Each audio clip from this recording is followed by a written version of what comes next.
would you define the term single by choice? I think it would probably be sort of like a non-conformist type thing. So I would say, although I am in a relationship, single would mean I'm not going to go down the marriage path, the children thing. That's not something that I would like to do right now. The whole settled life, 2.4 children, kitchen sink. So you say you don't want any children. Why do you think that is? At the moment it would prevent me from progressing with my career.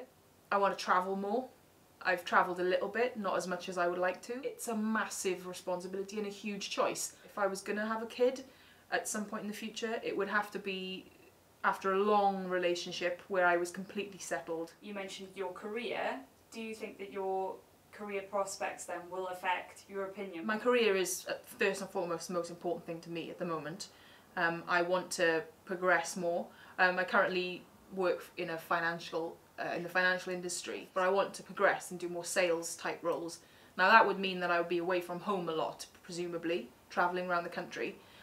That's not conducive to a life with children. So you're 30 now. When you see people that maybe you've grown up with, you know, they're getting married, they're starting to settle down, do you ever feel pressured to do the same?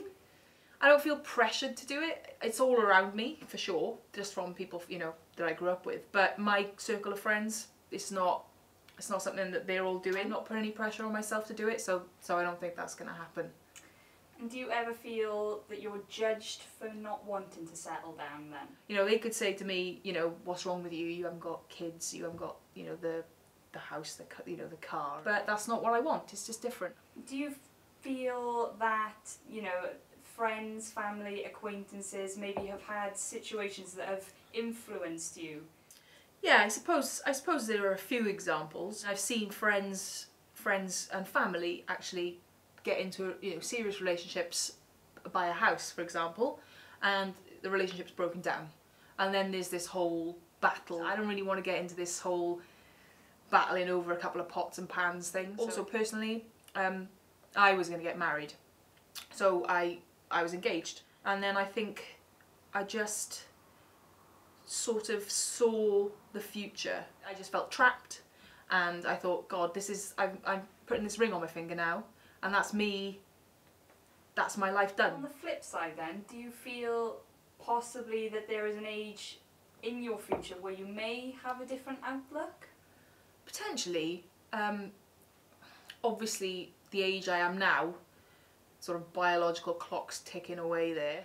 I guess like late 30s maybe. At the same time I could wake up, be 38 and just decide I want to go travelling around the world. It's not something that I'm thinking when I am 38 then I'm going to settle down. Assuming that your situation doesn't change, your current situation, do you feel or worry that you may feel isolated or lonely in your later years? That's a really good question, and I definitely have worried about it. But also, I think the world that we live in now, you have constant communication with people. When I'm 70 and I'm sat down watching a bit of Coronation Street on my own, you know, with my cats, that might be a bit, but I just pick up the phone and ring my sister, or pick up the phone and ring a friend. And my nan, when she was in an old people's home, you know, she used to go to a bit of bingo there and that, you know, go down to Porthcawl, have a bit of chips, walk along the seafront. You know, and when my granddad passed away, God, we thought she was going to be, you know, terrible, but she picked her stuff up and started meeting new people. Just because I'm not going down necessarily that, you know, normal path, I don't think I'll be too lonely. Would you say, you know, in a sort of stereotypical way, have you not met the right person? I don't really know what the right person is. I don't know if it's about me meeting the right person. It's just more about me being in the right frame of mind, I suppose. To conclude then, to others that may be single by choice, what would you say? You know, for those who may be worried, fretting, feeling pressured like we were discussing earlier, what would you say to them? If you're not happy, you don't want to do it, don't do it. Go out there. If you feel lonely, go out there and join a class. If you've just split up with someone and you think, I'm never going to meet someone again, you will. Just do something that's going to challenge you, excite you. because that's life, and that's great. But enjoy yourself.